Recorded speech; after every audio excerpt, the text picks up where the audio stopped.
Ouvir a justiça e os direitos dos animais. Participam do programa o ex-promotor de justiça do meio ambiente, o juiz Fernando Galvão, do Tribunal de Justiça Militar de Minas Gerais, e o defensor público federal Celso Gabriel Rezende.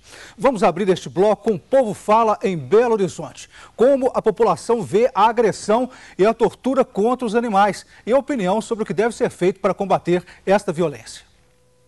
Não tem nem palavras para definir um lance desse. Eu acho um absurdo. Acho uma violência, isso não é ser do ser humano, não. No caso, para pesquisas, eu acho válido. Eu vejo uma palhaçada, né? Uma desumanidade. Pessoa maltratar animal, não tem como defender. Os animais serem abandonados na rua, eu acho super errado. Cachorros é reflexão de nossa. E se nossa bater cachorros fica triste. É um crime, né? É um crime e não tem, quem faz isso não tem coração, né? Tudo que é vida tem que proteger. E os animais, né, têm vida, então tem que ser protegido também. Isso é só o governo mesmo, né? Para poder criar aí, organizações aí para poder fazer a proteção dos animais. Primeira coisa, e tem que castrado a fêmeas e machos. E tira esses cachorros da rua. Levar mais a sério as nossas leis, porque o Código Penal já está totalmente obsoleto. Na verdade, a lei não funciona para os animais, não. Acho que é só nos Estados Unidos. Impedir dessas pessoas ter esse tipo de animal, né? Para que os animais não sofram. Quem vê deve denunciar. Existem várias ONGs, várias pessoas hoje muito preocupadas com isso. E hoje acho que o movimento social hoje é tudo. Gostaria do comentário dos senhores sobre a fala popular. Doutor Celso, teve um cidadão que falou que é só nos Estados Unidos que o Brasil não respeita a lei. Isso é verdade? Não, não é bem verdade. Tem muito movimento social ligado à proteção ambiental no Brasil. Nós somos paradigmas, inclusive recebemos autoridades de outros estados, de outras nações, para ver como aqui a gente está operacionalizando essa coisa, a proteção ambiental. Então não é bem assim. Embora a nossa legislação tenha um problema. O nosso estado é um estado continental, o país é um país continental. Para se fazer, responsabilizar todos os casos de maus tratos no país, não é uma coisa propriamente fácil de se operacionalizar. E é dispendioso. Mas muito tem se feito no combate à criminalidade, no combate aos maus tratos, no combate ao aprisionamento ilegal de aves no país. Doutor Fernando, além da Constituição, como é a legislação pátria sobre proteção aos animais? Olha, a Lei 9.605 traz uma incriminação para várias hipóteses, inclusive para os maus tratos. E tem ali algumas polêmicas, mas eu não sei se você me permitiria fazer um comentário sobre o que a gente viu. No discurso, e perceba, quando eu falo em discurso, é a materialização de um ponto de vista. No discurso antropocêntrico, que tem a humanidade como titular do direito ao meio ambiente ecologicamente equilibrado, nós podemos entender humanidade como um conjunto de pessoas, mas nós podemos entender humanidade como uma característica de identidade do ser humano.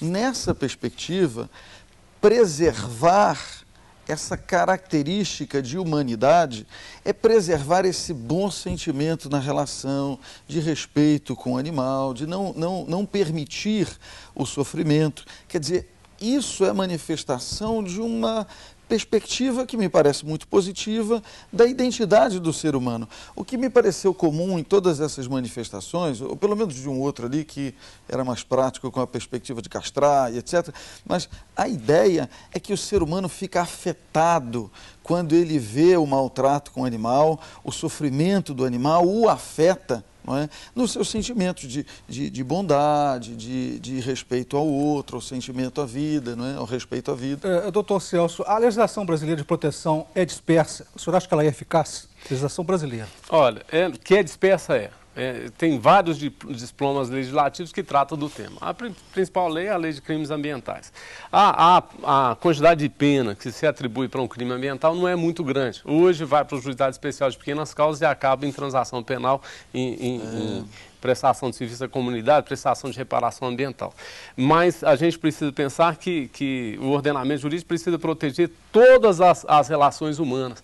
Então a gente tem crime contra a vida humana, tem crime contra patrimônio, tem crime contra a dignidade sexual e é dispendioso custear isso tudo.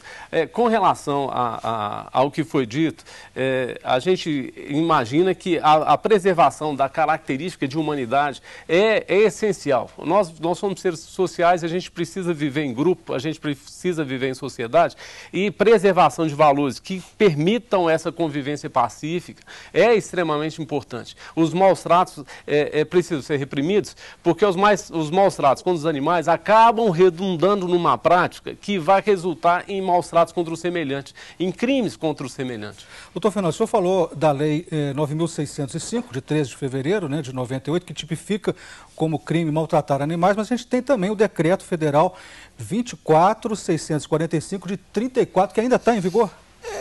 Há uma polêmica a respeito da vigência desse decreto. Eu, particularmente, entendo que ele não está mais em vigor.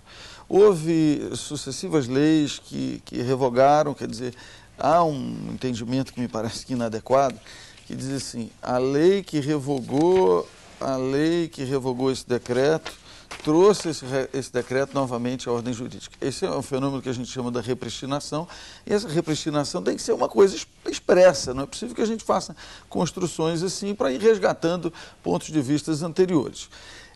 Esse decreto tem, digamos assim, pontos de vista que me parece podem ser úteis até hoje, em especial quando materializam de maneira muito clara um ponto de vista de que constitui maus tratos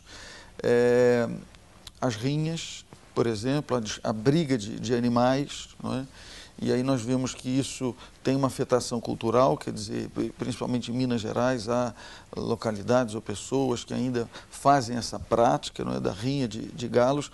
Mas vejam, esse mesmo decreto considera que não é maus tratos o abate de pombos em atividades esportivas, como me permite até fazer um ponto de vista, me parece assim, um absurdo, uma banalização da maldade do ser humano, quando você pensa no esporte de tiro ao pombo, quando você pode fazer de outra maneira. E nós tivemos aqui em Minas Gerais uma discussão num caso concreto, em que lamentavelmente a Justiça permitiu o abate de mais de 500 pombos num campeonato que teve aqui na proximidade de Belo Horizonte, acho que já tem uns 6 ou 7 anos, e aí você diz assim, ora, mas o animal pombo tem menos consideração, não vou dizer direito, mas menos consideração do que o animal cachorro, do que o animal gato, e etc.